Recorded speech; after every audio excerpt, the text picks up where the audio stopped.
Hello, welcome everyone. So, welcome to this edition of our IMSc 60 Distinguished Lecture Series, and it's a great pleasure for us to have Professor Antonio Gonzalez-Arroyo with us. So, he was a professor at Autonomous University at Madrid. He just retired. He told me that he retired on the 31st, but of course he will be there as an emeritus professor. So, just to introduce him, so he did his PhD from the same university in 1977, and then he had postdoctoral stints at various prestigious places like CERN, Brookhaven National Lab, and the Center for Theoretical Physics at Marseille. And then he joined as a professor, as a full professor at the Autonomous University of Madrid. And he was one of the founding fathers of the Instituto de Física Teórica, the Theoretical Physics Institute at Madrid, and he was also the director there in the period during 2006 to 2009. And also he was a founder and the first director of the Center for Scientific Computation at the same university.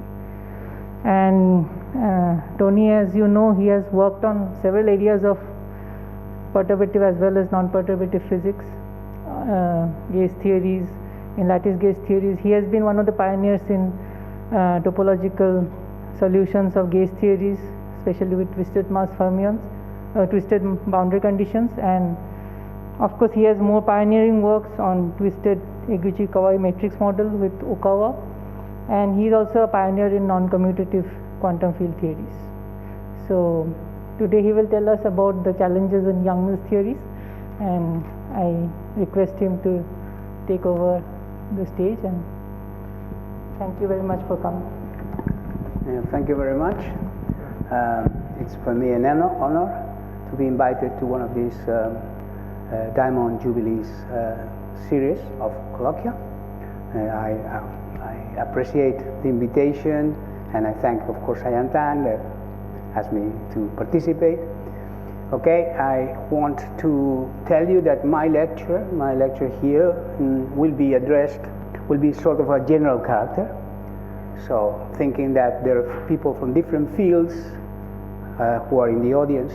So, my goal is to try to reach the most number of people. So, some people who are experts will find some parts really something that they know very well. The second thing that, of course, I have to warn you is that I will focus especially on my work and my ideas. But that's, of course, the purpose of me giving the talk, because you cannot read other things from other people. So, having said this, let me start with the seminar proper. Okay. I'm going to talk about a theory, which is Yang-Mills theory, which I love a lot. I think it's beautiful. I call it fascinating. It's a quantum field theory that has several reasons why I like it. The first one is because it's relevant for nature, because it's part of the standard model, both in the strong interactions and in the weak interactions. Okay. The second is because it has a geometrical meaning. And connects with things in mathematics, have to do with differential geometry and algebraic topology and things like that, because it's the theory in which the degrees of freedom are really connections on a bundle, on an SUN bundle over R4. Okay, so as physicists we normally work always in coordinates compared to what mathematicians do. So usually we take a trivialization of the bundle, and we work with the components, which are just what we have here is just the field, which is a one form with values in the Lie algebra. Okay, and the classical theory is given basically by giving the action through Hamilton principle, and the action is given here in terms of the field strength, which is also lives in the Lie algebra. And it has this form, and it has one property which is very interesting somehow, but will play a role, is that it has no scales. So there is no length scale, because G, which is the only constant here, we call it the coupling constant, has no dimensions. So So when we go now to the quantum theory, and I'm going to give you a very, very short introduction to the quantum theory in the modern view. Okay, the quantum theory changes the connections, which are classical objects, to the connections as stochastic, as random variables.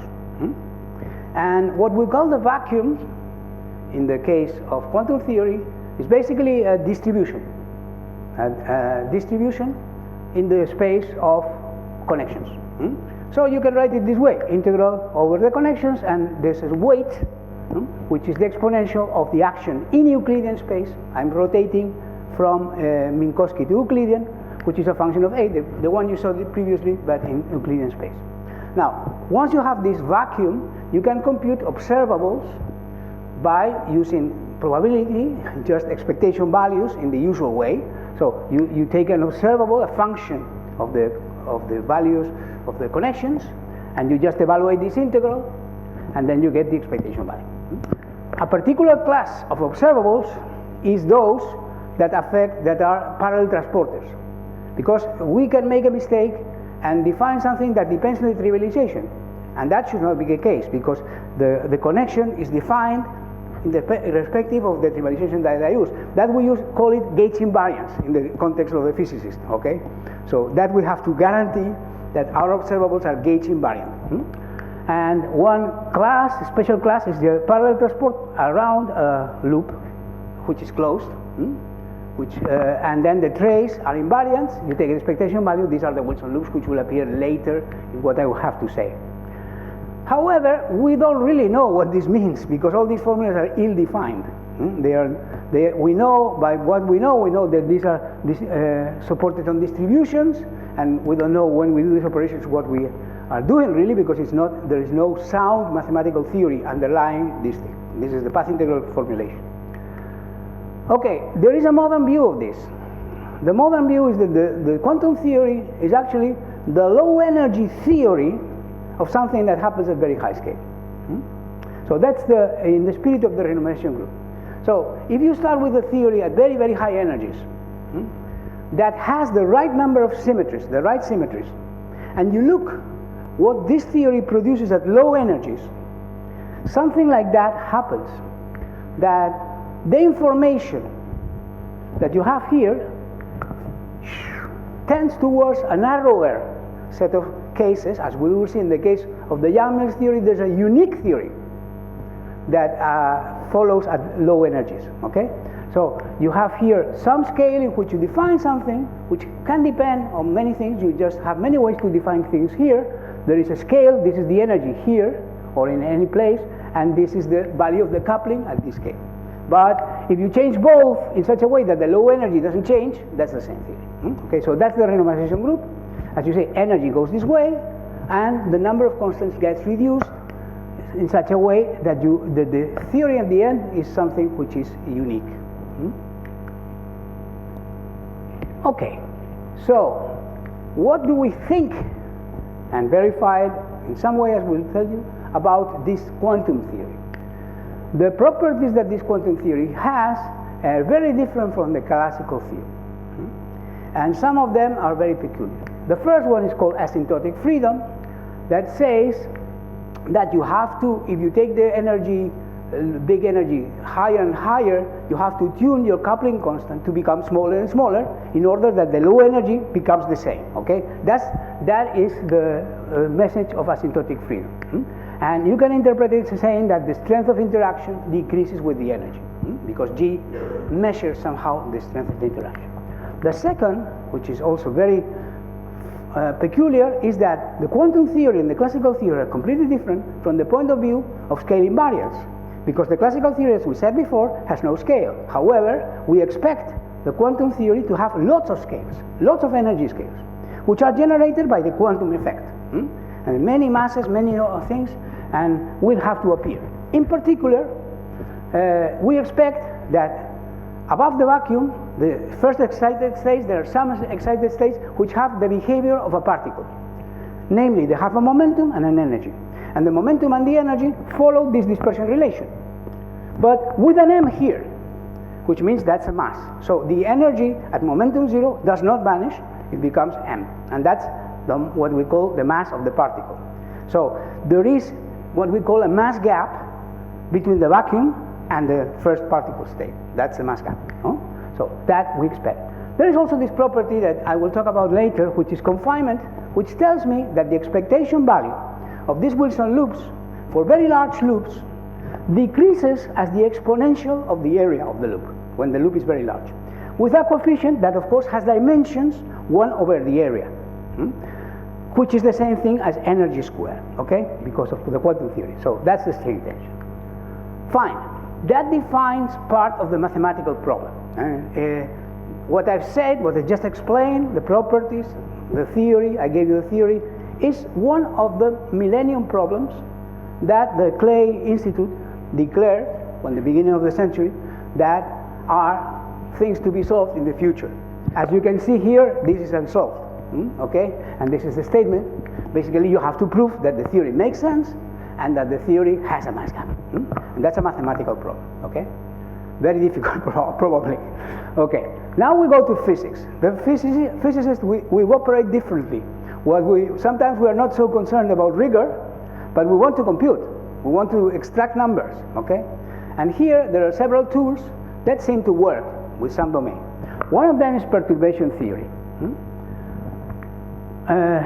Well, first of all, you don't want to work with this lambda and G0 of lambda, which gives you properties of the theory at very high energy.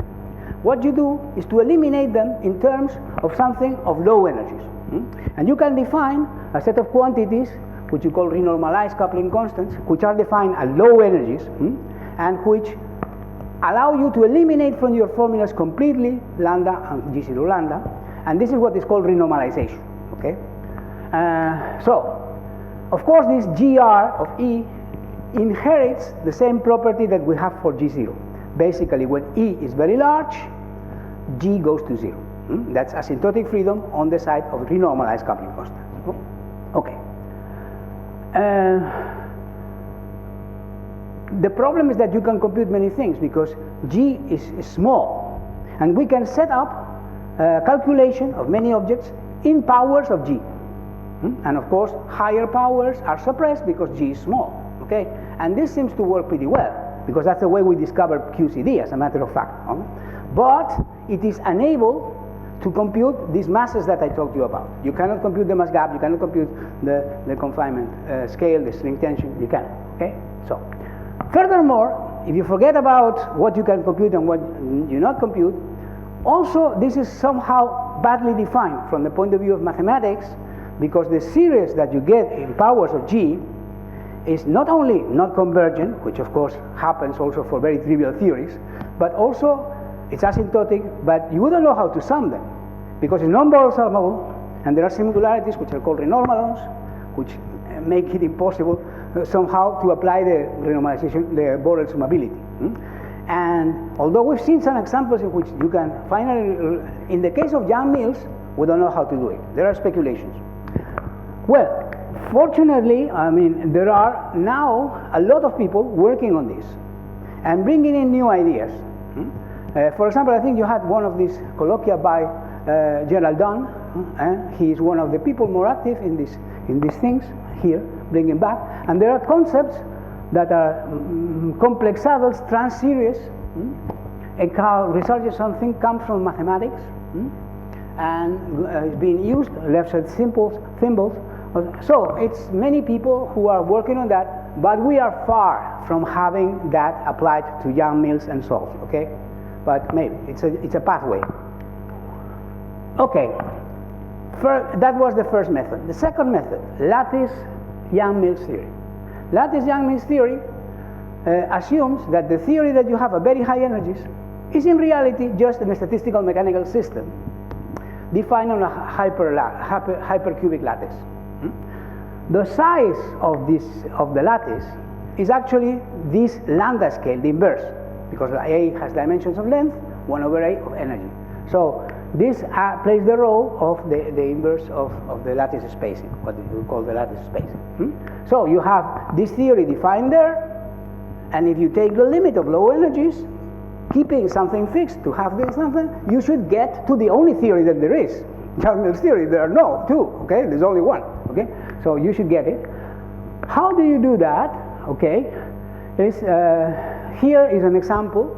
You measure something on the lattice, something that involves an energy scale, E0, but on the lattice normally this comes in combination with A, something dimensionless, E0A. And that becomes a function of G0.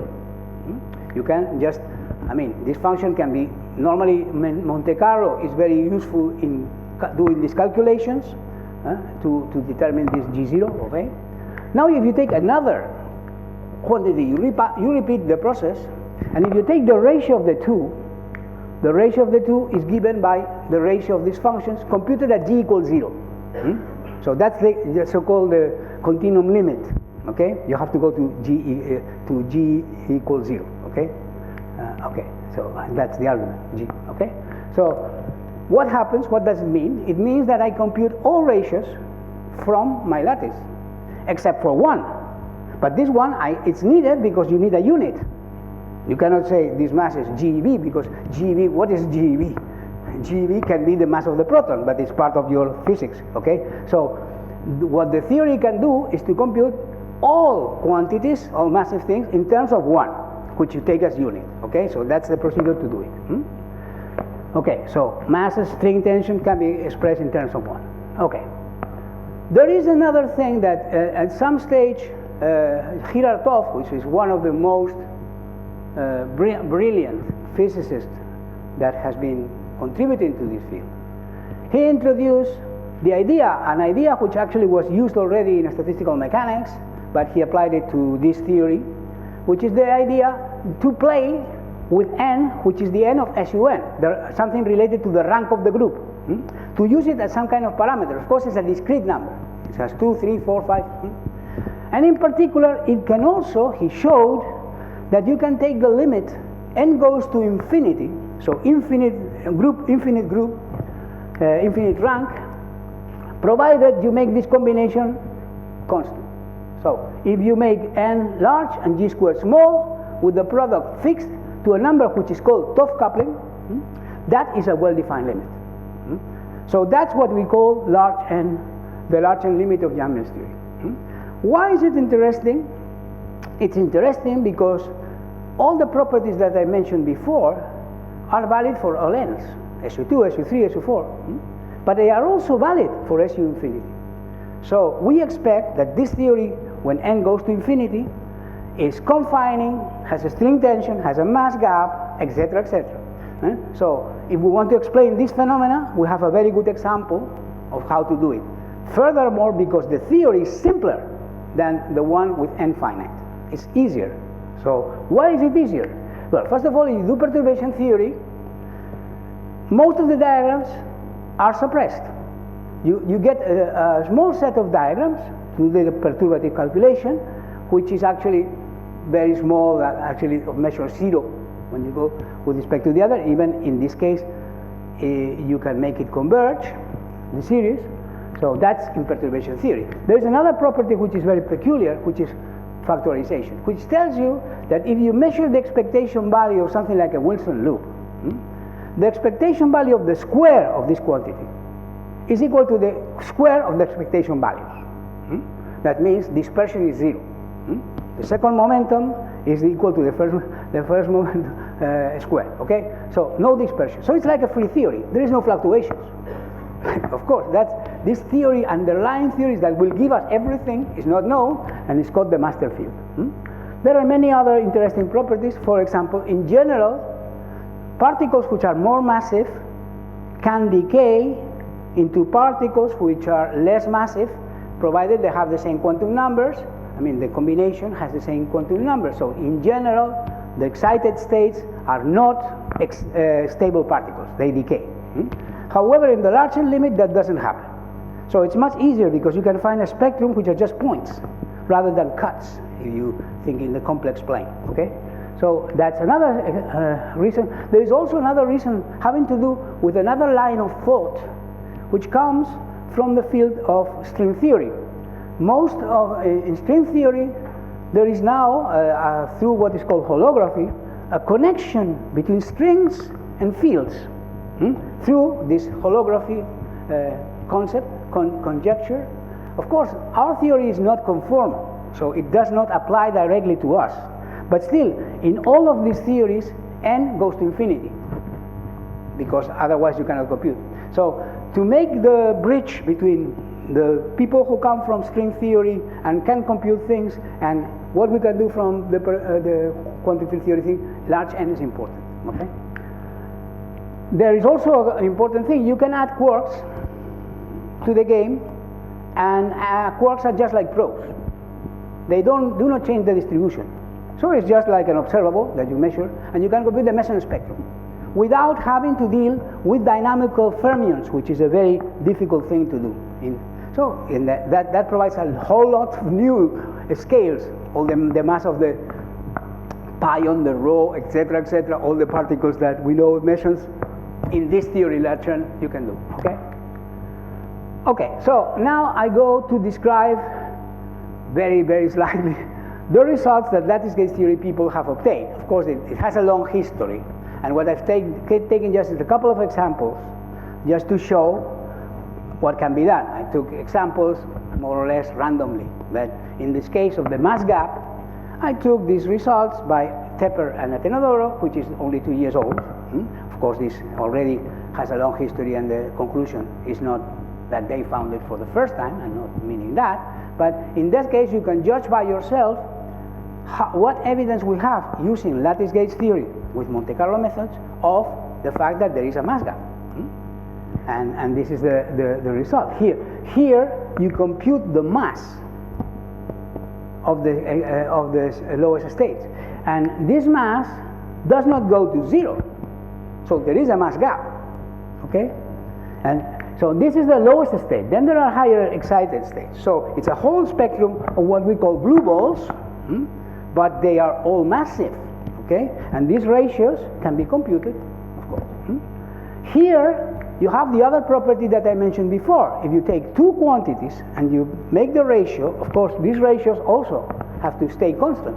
You take the ratio, it has to stay constant when G0 goes to 0.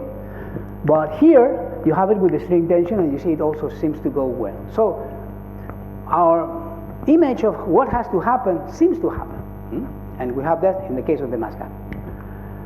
What about confinement? This is something it's my simulations.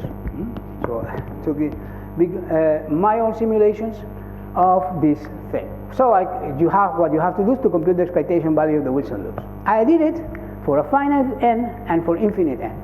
Okay, just to show you how different things are. At n equal 8, it can be n equal 4, and n equal infinity. I did more. I computed this quantity here, which is the second derivative of the logarithm of the expectation value of the Wilson loop of a rectangular Wilson loop. So it's a closed path, which is just a rectangle. Chop, chop, chop, chop. Okay? So according to confinement, this log of W should go like the area. Sigma times the area. The area of a rectangle is R times T. And if you take the second derivatives, what you get? The string tension. So in the limit that the loop is very large, when R goes to infinity, this quantity should give you the string tension. So now you can say by yourselves, looking at the results, whether the theory confines or not. Because you have to look at these results and say whether the result at 0 is going to be 0 or not. And it's clearly, unless something very weird happens, because we also know why it goes this way, we can see here the evidence we have that the theory confines. The limit is finite. Okay? Here we're very close actually. This is plotted as a function of 1 over r squared. Therefore, r equal infinity is this point. Okay? Fine, we go further. Now, this is just the evidence I present to you of what we have been able to say by doing these simulations using the lattice and to verify the expected properties that we mentioned before. So now I want to go beyond. I want to see, to try to understand what confinement means. Beyond this, just the area law that the expectation value goes to the exponential. Like why? And also why the name? Actually, the name confinement came from, I think it was Weinberg, that because no matter how large the energy you pushed one hadron against the other, and you had a good theory that said that a proton is made of quarks and a meson is made of quarks, you hit them, you give a lot of energy, but you were not able to extract a quark from them. The quarks were confined, impossible to get. I mean, he conjectured that this was just a phenomenon that was all the way all the way to infinite energies, that you cannot really liberate a quark. That is the reason for the confinement, the word confinement. What does it have to do with the fact that the Wilson loop expectation value goes like the exponential of the area? And what does it translate to? Okay, you can think of the Wilson loop as a quark and an anti-quark at a distance r. This is a rectangular Wilson loop that has r and t. Okay, and you can think of that as a quark and anti-quark that you put there, and you let them evolve with time. And the expectation value should give you the exponential of time times the potential energy between these two quarks. Now, this, of course, if area law implies that the potential goes linearly with r. Okay, so that, of course, makes it impossible to liberate the quarks, because the more you want to separate them, the higher the energy you have to put, because sigma it grows with r. Okay, the energy. So that's the reason for the connection. But this is very nice because it gives us an operative way to test the idea. Now we know many things. We know that this looked initially like a weird idea. It seemed that it was just they don't know what to do, and then they invented that. But nowadays we know this is just very natural. We know that many gauge theories, and in some of them you can prove it, confinement takes place, and you can show, and you can compute the string tension. Not for Young-Mills, but yes for these other theories, okay? So confinement is just natural, it's very natural for a gauge theory. So what can we do for Young-Mills theory in 4 dimensions? That is the subject of our study. Well, we know already that the string tension is non-zero. Is that all? Should we stop there and say, okay, we know, we made this thing? To understand, at least my view, you have to make a parallelism between Young-Mills theory and superconductivity, between confinement and superconductivity. I will go there in the next slides. Okay, so let's think about superconductivity. Superconductivity had a very long history. It's another phase of nature that was discovered in the beginning of the 20th century by Kamerlingh Onnes, that showed that some materials at low temperatures have zero resistivity. Okay? Later, Meissner showed that these superconductors had another very peculiar thing that is called the Meissner Effect. That is that if you try to put a magnetic field in close to a superconductor, the lines of the magnetic field are expelled from the superconductor. Okay, so that was experiment. Then came the work of these people here, London, the two brothers London in the 30s, Ginzburg, Landau, and so on, that gave us an explanation of why you have superconductivity. I call it universal because all superconductors are like this. Even the new ones that you have to discover, they have, this is a feature of superconductivity. It is for that. Why do we have superconductivity? We have superconductivity because there is some field which has charge, which has a vacuum expectation value which is non-zero. Mostly it's a scalar because you don't want to break rotational invariance, but okay, in principle that could be also another possibility. So this scalar field, it has charge, and in the vacuum it is non-zero, the expectation value, so there's condensation of this field. Now, in order to have condensation at a value which is non-zero, you need an instability, because the field should not like to stay at phi equals 0. If it stays at phi equals 0, there is no superconductivity. So there is some instability that pushes the field away from 0, and then the expectation value. Then you have the two things together, can explain the Meissner effect, can explain all the properties of superconductivity. But then there's a third part. The third part is a microscopic theory. But a microscopic theory is dependent of the system. It's to explain that, because the theory, well, in a normal superconductor, where are the scalar fields? There are no scalar fields, okay? And then the theory called BCS, Bardeen-Cooper-Schrieffer, showed that actually these fields, scalar fields, are just pairs of electrons, so-called Cooper pairs, okay? And they are charged because they have charge 2 electrons, and they condense in the vacuum. So that's number one, but you need something else. You need why is it unstable? Why is not 0? And for that, he showed that the interaction with the phonons produces this instability that makes it go away from 0. So you have superconductivity, okay? That's the BCS theory. But it doesn't have to hold for all superconductors. This description is, a la Ginzburg-Landau, an effective description, but it's not, because it involves a field, scalar field, which is nowhere, but you produce it. So the microscopic theory explains how your system behaves in this way. And it could be different for other superconductors. It is a matter of debate what happens for high temperature superconductors. Whether it's this way or that way, it has not been settled despite the many years. Okay, so it's a long history all the way here. Now let's go to confinement. Okay, if you go to confinement and you try to draw a parallelism, you can say that the experimental discovery is the measurements on the lattice.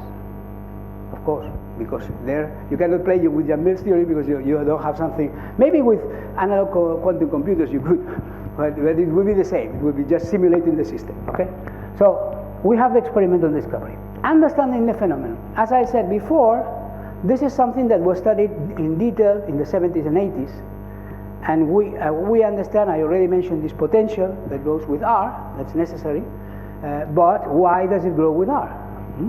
And then there was some ideas by Paris, Sitov, and Mandelstam that tells me why these things are like that. What you need is that the quark that you put creates a flux tube that, instead of being uniformly distributed over space, travels from the quark to the antiquark linearly. And then if you apply Gauss' law, automatically you get that the potential is linear with the distance. Okay? So you need that. As a matter of fact, Parisi noticed that if monopoles existed, which they don't, we don't know if we haven't found it, if you put them in a superconductor and they create magnetic field, but the superconductor doesn't want magnetic fields, okay? Remember, it's Meissner Effect. So what it does is just that all the flux goes from the monopole to the anti-monopole and creates a linear potential. So that's why this idea is called the dual superconductor mechanism. And in my belief, this is general. This is completely general. It affects to all confining theories. Okay. Last part is microscopic theory. Okay, this is, as I said, is system dependent. We have found many systems that have confinement, but you have to find the equivalent. Why does this flux still produce, etc., etc. There are examples where theories with vortices, with monopoles, but where are the vortices, where are the monopoles in the Yang-Mills theory? We don't have this kind of thing. Furthermore, they're in different dimensions. So we can ask ourselves, and that some people might think that this is not a question, because I had this idea a long time ago, to say, yeah, we need a microscopic theory. It's not enough to go put the computer and get sigma is 3.5. No, I want to understand it, okay? Why it's like that. So, what is the microscopic mechanism underlying confinement for four-dimensional Yang-Mills theory? Well, okay, there comes my work, which is sort of back in time, in which I proposed a solution. What is the solution? Well, the solution is that I described that the Yang-Mills vacuum can be well described as a liquid of fractional instantons and anti-instantons. I'll have to explain later what this is, okay? Such a liquid exhibits confinement that you can show and non-zero topological susceptibility, two properties that you know that the theory has. But the same object produces the two things, while other theories do not relate the two. And of course, it's another scale because this liquid has a mean path, mean separation, which gives you a scale, and this scale should also be such that if you take the ratio to the mass gap, it gives a constant. It's another scale of the theory, so it should be like that. Okay. Now I have to explain this funny, why there's fractional instances, what are they, and why do they produce these effects. Okay. So we have perturbation theory. We know perturbation theory is unable to give us masses and string tensions. We cannot explain the problem. Can we go beyond perturbation theory in an analytic way? There is one possible line of work which is called semi-classical theory. Semi-classical theory has been used successfully in many systems. Basically, for example, it's a generalization of what is called WKB approximation in quantum mechanics and things like that. So what it does is that it says that you can, it's also important in order to describe the theory to look at saddles which are not necessarily the minimum of the action. But being saddles, if they are extrema, they are classical solutions.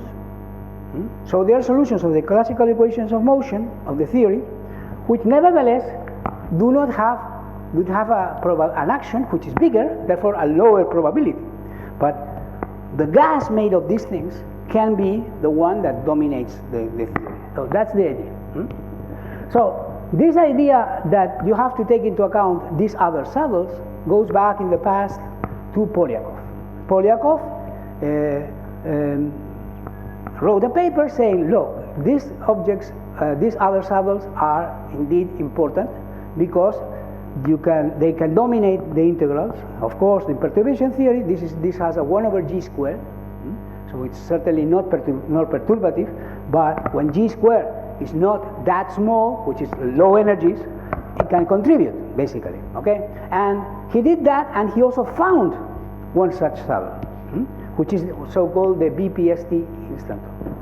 And what the property of this instanton is that it is self-dual, the electric and the magnetic are equal, and it's rather than one solution, it's a 5-parameter solution, in which you have that the action is the same for all the family, and it's bigger than 0, and it takes this value, 8 pi squared divided by g squared. Okay, so the problem is, why should I consider this particular solution of the classical equations of motion, the instanton? And the argument given by Polyakov is because it is stable, and therefore you can use it as a saddle point approximation or steepest descent, as you do when you do integrals over complex variables. Okay, so that was the idea, and now the question is, and he argued about, why is this stable?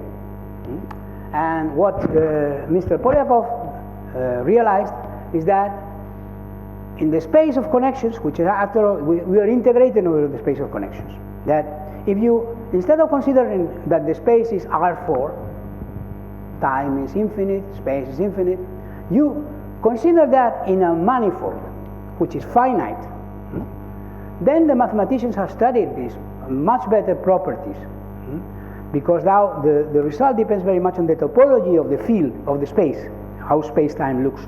Okay, and there are things that are called Churn numbers, or Churn, which tells you that connections fall into boxes. It's a disconnected set. There is a label, a number, which tells you this connection belongs to this box, this to this box, and to this box, and the label is just a number, an interval, 0, 1, minus 1, 2, 3, 4. So what Mr. Polyakov found is that he said, okay, if I stay in the box, which is n equal 1, q equal 1, topological charge 1, this theory cannot decay to the trivial vacuum because it is in a different box. So if we look at the lowest energy state there, lowest solution, that will be stable because of this topology. Okay, so fine. Okay, that's instantons. Now you can consider beyond q equal 1. That was a very fascinating story of how mathematicians and physicists competed to be the first to find the solution, not with q equal 1, but with q equal 2, q equal 3, any other value of q, that's an integral. And these things that are like the instantons, but with Q, this topological charge that we call being different from 1, is what are called multi-instantons. Okay? These mathematicians, Atiyah, Driffer, Hitching, and Manning, gave a prescription of how to construct them. And he didn't give a solution. He just gave how to construct it, because he related the problem of these solutions to an algebraic problem where there is no closed form of the solution. Okay? So it's part, because we can construct them little by little. Nevertheless, if we think in physics terms, okay, we know that we can produce things that are very similar to a solution if we simply consider a gas of instanton solutions that are very far apart.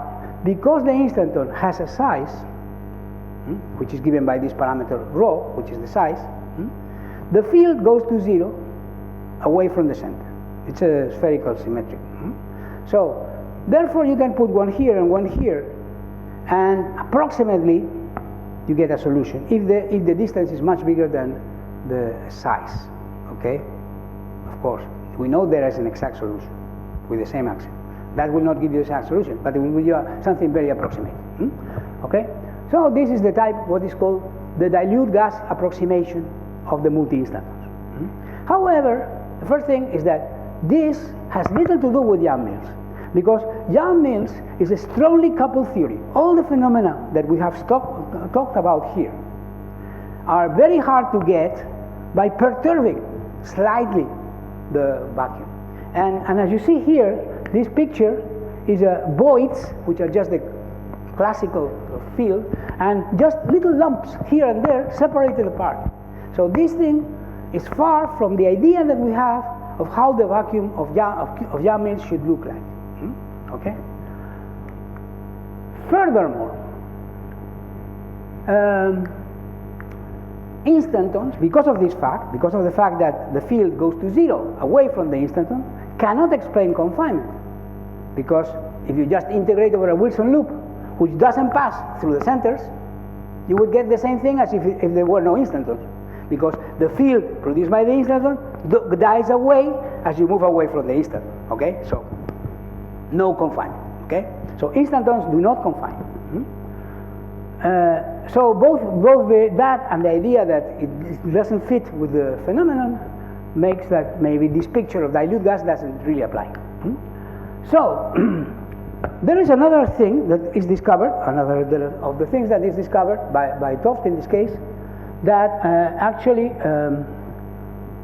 these instantons are actually quantum unstable. They are not stable. The quantum theory, as we have seen in other examples, generates a breaking of the scaling variance and says that instantons with larger size are more probable than instantons with smaller size. Namely, the instantons want to grow because they are more probable. The more. The calculation is done in perturbation theory and is valid for very small instantons. And we don't really know what happens when the instantons are really large because we don't know how to compute, okay? At least in perturbation theory. So, what do I propose of what happens then? So you can think of these instantons growing, and at some stage they meet other instantons. So they grow until they meet other instantons. It depends on the density. So then this instantons becomes a dense medium. However, these instantons, in my opinion, do not stay this way, but really fractionalize. They become, each of these instantons breaks up into n components, n being the rank of the group. N components, and these n components have fractional topological charge because Q of the instanton is 1, and if you break it into n pieces, the topological charge is 1 over n. Okay, so these are the fractional instantons. That's what we call it, fractional instantons. Okay, do fractional instantons exist? Do we have configurations that are self-dual and have topological charge 1 over n? Yes. There are a lot of examples. I gave here just a kind of zoo of cases in different situations where you find all these peaks that you see here have topological charge 1 over n. Okay? For different groups, in different sizes, in different manifolds, etc., they all have this property. Therefore, this is really something that we are not talking about something that is a speculation. We know these things are there. It is a speculation that they play the role. I'm saying they're playing the role. Okay. Okay. What are the properties of this liquid? Okay. The first of all, why I say it's a liquid. I said it's a liquid because these fractional instantons cannot be separated from each other. You cannot have a fractional topological charge object isolated, because that violates the integer, that the fact that the topological charge has to be an integer, provided it is surrounded by the vacuum. So they have to be necessarily touching each other. Furthermore, according to the picture I gave you before, the size, they are also in different sizes, but the size is determined by the distance to the nearest. So this picture that I gave you before, of course, is not correct, because I put them all of the same size. These green balls that I used previously here, of course, is not correct. I mean, it's just, I just made it drawing, but it does not reflect reality. It's just a way to describe intuitively. Okay. So, as I said, first of all, okay, this is the property I was mentioning. The second thing is that the index theorem tells me of how many parameters do the space of solutions depend. And I said before, for example, in the case of instantons, we have 5 parameters: the location and the size. Okay, if you do this in this context, you get that the number of parameters is equal to the number of parameters of a gas or of a liquid of n objects. So, like, each one can move freely in 4 dimensions and cost at no energy cost in the classical theory. Okay, in the classical theory. Okay, so naturally these things appear there, and entropy tells you that it's much better to have instantons like that than just to put together, because that implies that you have to put them one on top of the other to make an instanton of the other kind. So it's much more entropic to have many n instantons than just to have one single instanton with all the topological charge in it, because you have to really put them together. Okay, fine. The other thing that one can show is that we constructed such an ensemble, we measured the string tension, we saw that the string tension is non-zero. So these things do confine. This is a numerical verification, but at the same level as the ones that we described before. Okay, there is also an idea, I'm not going to explain you this in detail, why these instantons generate a scale, but there is why a scale is naturally appears as the average distance between these fractional instantons. No? Okay, and last but not least, in these semi-classical studies, they appear naturally. Okay, they appear naturally in this, and that's the way we sort of were driven to the idea of fractional instantons, because we were studying something which is the following. We're taking a small box and studying the dynamics in this small box. Because the box was small, time was infinite, but the box is space. Because the box was small, perturbation theory worked. And as we made the box larger, we started to see, can we do semi-classics? And the answer was yes. But what were these excited states that allowed us to match calculation with the numbers? Fractional instantons. Okay? So that's the way it appears, and how this thing came to us. Okay. There are, of course, many big unknowns. I mean, otherwise this thing would have been already written in books, but it's easy to have these instantons that are not interacting because of this index theorem, but the moment you put instantons and anti-instantons, you lose stability, because the topological charge can be zero, and then why does it not decay to the vacuum? You are not protected, okay? And you don't expect that the world is made of instantons only and anti-instantons only. And you expect that you have a gas where you have both instantons and anti-instantons. That we don't know. And we don't know also this distribution, how does it look like? How are they distributed? This is 4-dimensional invariant, and more or less looks the same in all directions. You know, for example, one thing is the Hausdorff dimension, whether it tends to be like lines mixed together, as some ideas of spaghetti vacuole had in the past, or they are just have a different form. So that can be driven to that. And this is very important, because at the larger limit, things should be better, simpler. And this could be the clue, actually, to discover the way these things go. But we're still not there. Then there is, of course, how does this thing change with temperature, and how does it affect the confinement-deconfinement transitions? And furthermore, finally, if we can use analytical methods to be able to at least approach a solution of this. This is going to be a very complicated problem, okay? But nevertheless, you can have enough plausibility to have everybody accepting the idea. And of course, related to this, the question is, why do I give this talk now? Because I'm talking about something, some model that I gave you, that was produced a long time ago, some time ago. And the reason is that there's been a reactivation of the field. For many years, this was more or less dormant. And the reason is because the people thought, first of all, semi-classical ideas were not important, not interesting. So most people discarded these ideas of, well, that you can think of objects like instanton, fractional instantons for that purpose. However, the evolution that I mentioned before in terms of resurgence and all these things that I mentioned in relation with perturbation theory has indeed brought many people to think that yes, semi-classical ideas are important, and you have to do it in complex plane, you have to look at complex saddles, etc., etc. You have to sophisticate a little bit your idea previously. So that's one of the things. There is, of course, also the fact that, and this Sayantan knows well because he works in this, that somehow to explain the thermodynamic properties very close to, in the vicinity of the confinement-deconfinement temperature, objects which are basically these fractional instantons in some context seem to play a role. Okay, and this you have measurement and you have things. So this also here you have the advantage that since one direction is small, somehow the semi-classical approximation becomes better. So the smaller, the fact that you have, especially with high temperatures, you have one direction which is small, which is the inverse temperature, that makes the semi-classical show much better. Okay, so that's the thing. There is a lot of papers now. Some of them, I mean, in this year, there was 2 years ago, 2 months ago, or a month ago, one paper by Pisaski, who was also given here one of these Jubilee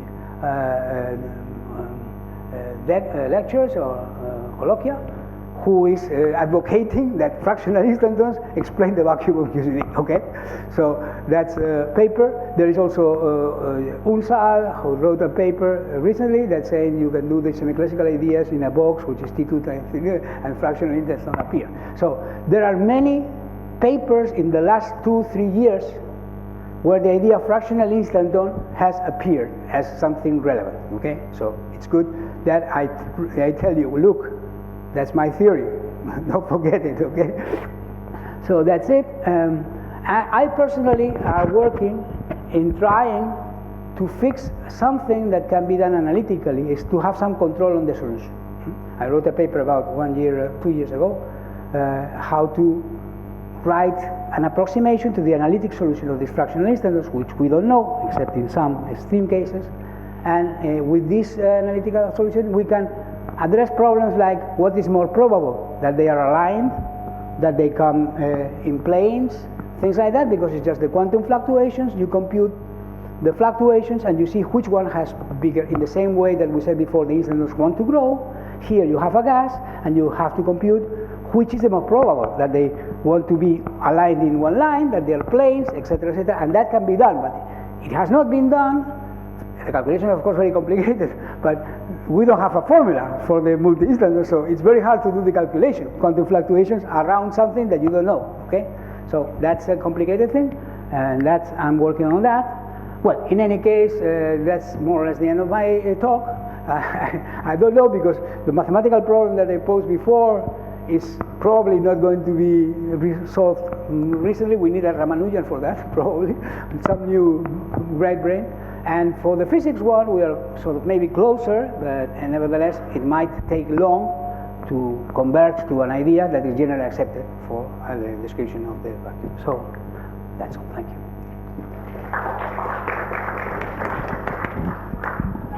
Thanks, Tony, for this fascinating overview and questions.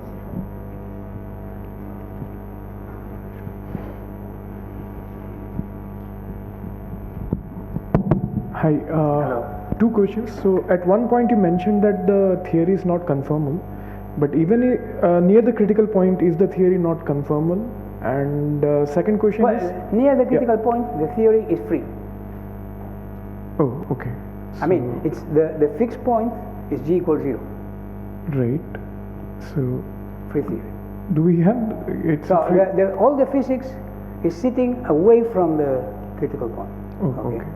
That's what, in other cases, what you have always that when you go to the limit, Right. where the beta function vanishes, you have a theory there. This is the conformal field theory you study here. In this case, this limit, even though it's conformal, there's no physics there.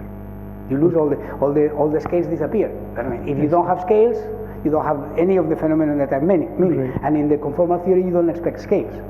Yes. Okay, so that's the answer. Yeah, go ahead. The second question was, what is the issue with taking the large n limit of the instanton anti-instanton theory? Fractional, you said there was some problem with defining the large n limit. At one point you mentioned that. Right? Okay, there is one thing I wanted to say, I probably forgot to mention, is that it is one of the reasons to consider fractional instantons and not instantons, is that in the large n limit, instantons are suppressed.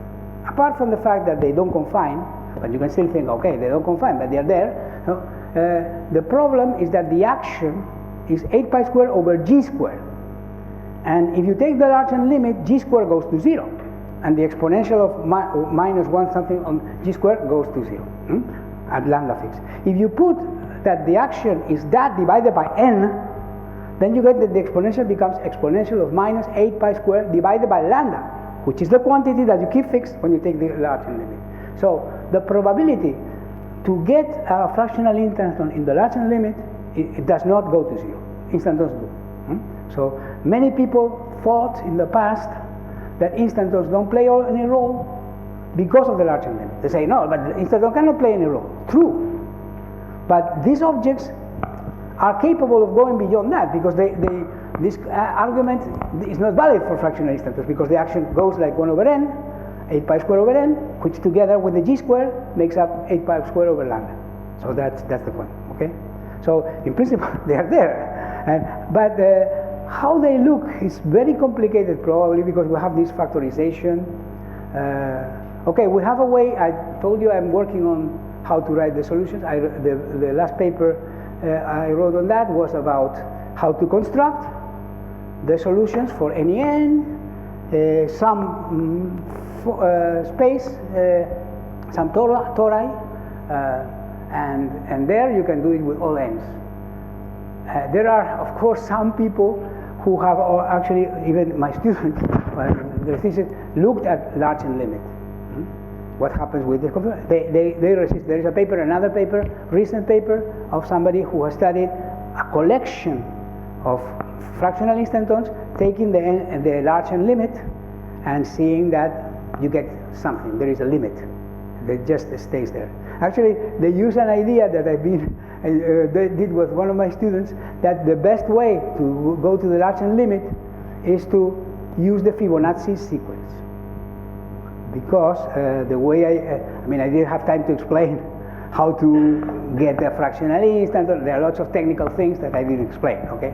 But you need a flux to stabilize it, which is called top flux, and this flux is an integer, and n is an integer, and the best way to go to infinity is to take the two to be Fibonacci numbers. It has also to do with non-commutative field theory, because these theories with this flux are Morita equivalent to non-commutative field theories. So it's also about defining a non-commutative field theory beyond perturbation theory. But apparently, if you take this, of course, k over n would give you some number which is just the golden ratio. Okay, the Fibonacci sequence, the ratio 1 to the next or 2 to the 2 forward is something that has to do with the golden ratio, like 3 minus raised square root of 5 divided by 2. So this is just, so it's apparently these non-commutative field theories can only be defined for values of the non-commutativity parameter which lie, maybe mathematicians know a little bit about that, which lie in a set of irrational numbers which are actually a Cantor set. So like this one. So you can have. I mean, if you take any choice, you will not land in a theory. You will not have a good limit. So okay, it's too many things to explain. But we can talk later if you want. But there are many things that enter here that are very nice. Thank you.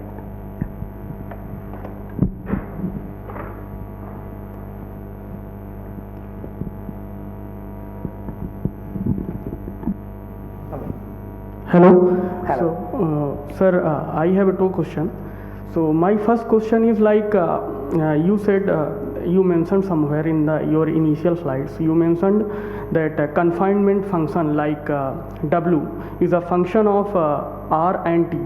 So, and it is like in exponential some function of like minus R and multiplied by T.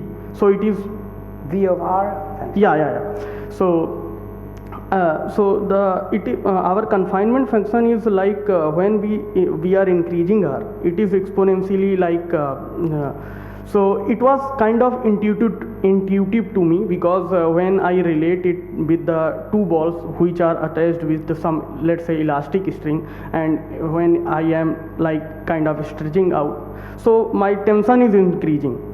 Okay, so but you mentioned like with the time they are also like it. I am not like how time is affecting their confinement. I am not sure, because it is not so intuitive to me. I mean, you can think of the Wilson loop as a correlator in time.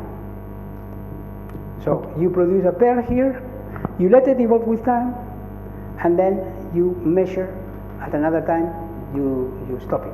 Okay, so this correlator in principle decays from with time, if there is a cap, with the energy, the minimal energy of this system, of the two quarks. Okay. So as you move them apart, what you get is the minimal energy that you get with two quarks. And now this is the potential only for very large separations, the potential between one quark and antiquark. And area law means that this potential grows linearly with R.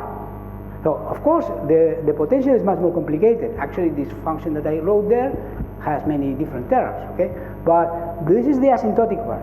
So asymptotically, when the distance is very large, the potential between the quark and antiquark grows linearly, and that's what you need to say you cannot separate them, because you need infinite energy. Okay. Okay. Is it clear? Yes. And the second question is, sir, like you mentioned in your initial slides, you mentioned that 2 points. One is asymptotic freedom and one is confinement. So I don't know, but it seems to me like these two separate points that you are mentioning, they are indicating some, like they are somehow inversely proportional to each other. Like asymptotic freedom is somehow related to the inversely related to the confinement. So it's not like can you like how I mean, it's not two different things. It seems to me it's not two different things. They are just same thing, but we are defining. There are two properties, different properties. And actually, asymptotic freedom, because it involves very small coupling, can be proven in perturbation theory. But if you want a scale like that, you like the lowest energy possible in this. So that's the opposite stream to the one you have when you're computing in perturbation theory. So the way we discovered QCD and this, because we looked at things that all the energies were very high, and then we did the calculation, compare it to the results and say, what, it's the same. For example, of course, the first deep inelastic scattering experiments, electrons against protons or against nuclei, and you see, well, there is the Parton model, which says, okay, but the answer is similar, Jorken scaling. Well, you're very young, but okay, I slightly got into that era. That there was an explanation that Jorken scaling could be explained. That was Feynman, who said, look, it's like a free particles. These partons are like free particles. You would get the same kind of behavior with a free particle. But how can it be? And that was just a mystery of the thing when you did this experiment. When asymptotic freedom was discovered, of some theories, they saw this is natural. Because when you go to very high energies, that's the energies of the experiment, these quarks behave as if they were free. You don't notice that they have an interaction if you are probing these very short distances. It's like being in a box, and you're inside the box, you don't know that you have a box. The moment you want to pull them apart, it's like, also another symbol that people have done is a ribbon that makes this. At the beginning, you don't pull the ribbon, you don't notice you are at the extremes of the ribbon. The moment you want to make it, you start getting the reaction of the field, or in this case the ribbon, that wants to put you together. So this, and that, in that case, you could prove perturbation, by perturbation theory, asymptotic freedom, because it's something that is consistent with perturbation theory. But by nature, perturbation theory and confinement are in the opposite extremes, as we said. So that's the problem, okay, that we have in this case. Thank you, sir. It's very hard. Yeah. Thank you so much. Yeah, thank you.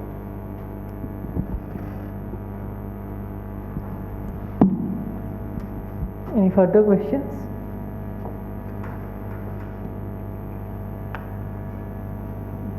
No, I don't see any, so we can continue our discussions in the coffee outside. Thanks. And thanks a lot, Tony, for coming. Yeah. And it was a great pleasure to have you here.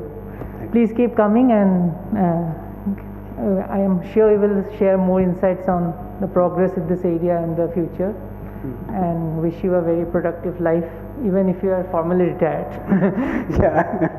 Thanks a lot. I still have not swallowed it, because it's just the 31st of August that I went into retirement. So, and it was in the middle of my trip to India. So I'm still sort of, I have to really assimilate it, to put it in my mind. Okay. Thanks very much for listening. Thank you.